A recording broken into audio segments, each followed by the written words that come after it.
ଯାହା ପାଖରେ ଦେଖାଇବା ପାଇଁ କିଛି ନଥାଏ ସେ ବ୍ୟକ୍ତି ନିଜର ଔକାତ ଦେଖାଇ ଦିଅନ୍ତି।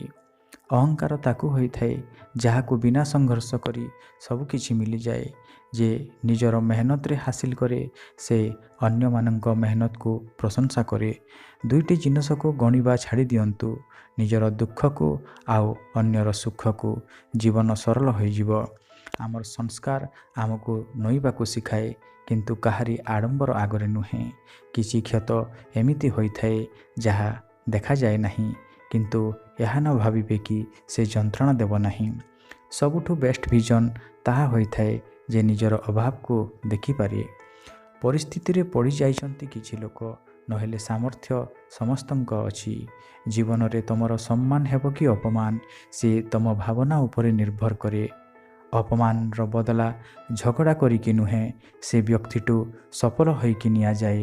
ଅସଫଳତା ଆଉ ହାରିବା ଜୀବନର ଏକ ବଙ୍କା ରାସ୍ତା ବୁଝିବା ଦରକାର, ନା ଜୀବନର ଶେଷ ପ୍ରୟାସ। କାହାକୁ ଖୁସି ଦେଖି ଯଦି ଆପଣ ଖୁସି ହୋଇଥାନ୍ତି ତ ବିଲକୁଲ ଆପଣ ଜଣେ ସୁନ୍ଦର ବ୍ୟକ୍ତିତ୍ୱ ଅଟନ୍ତି। ସଂଘର୍ଷ ଥକାଇ ଦିଏ ନିଶ୍ଚୟ, କିନ୍ତୁ ଆମକୁ ଭିତରୁ ମଜବୁତ ବି କରିଥାଏ। ଯଦି ପରିଶ୍ରମ ଅଭ୍ୟାସ ବନିଯାଏ ତ ସଫଳତା ଭାଗ୍ୟ ବନିଯାଏ। ଖାଲି ଭାବିଲେ କିଛି ହେବନି, ଏଠାରେ ସମସ୍ତଙ୍କୁ କରିକି ଦେଖାଇବାକୁ ପଡ଼େ।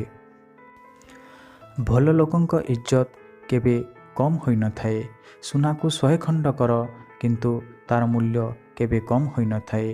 ଆମେ ଦୁନିଆଠୁ ଅଲଗା ନୋହୁଁ, ଆମ ଦୁନିଆଟା ଅଲଗା।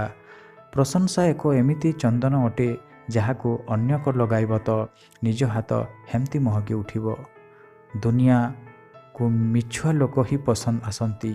ଟିକେ ବି ସତ କହିଲେ ଆଜିକାଲି ନିଜର ବି ରୁଷ୍ଟ ହୋଇଯାଆନ୍ତି। ଭରିଥିବା ପକେଟ ଅନେକ ଭୁଲ ରାସ୍ତାରେ ନେଇଯାଏ, କିନ୍ତୁ ଖାଲି ପକେଟ ଆପଣଙ୍କ ଜୀବନକୁ ଅନେକ ଅର୍ଥ ବୁଝାଇ ଦିଏ। ଜୀବନ ତ ଜୀଇବା ପାଇଁ ମିଳିଥିଲା, କିନ୍ତୁ ଲୋକମାନେ ଚିନ୍ତା କରିବାରେ ବ୍ୟର୍ଥ କରୁଛନ୍ତି। କିଛି ତ ବନେଇବ ଏ ଜୀବନ, ବହୁତ ପରୀକ୍ଷା ଯେଉଁ ନେଉଛି। କିଛି ସମସ୍ୟା ଆମର ପରୀକ୍ଷା ନେବାକୁ ନୁହେଁ, ବରଂ ଆମ ସାଙ୍ଗରେ ଯୋଡ଼ିଥିବା ଲୋକଙ୍କୁ ପରିଚୟ କରିବାକୁ ଆସିଥାଏ।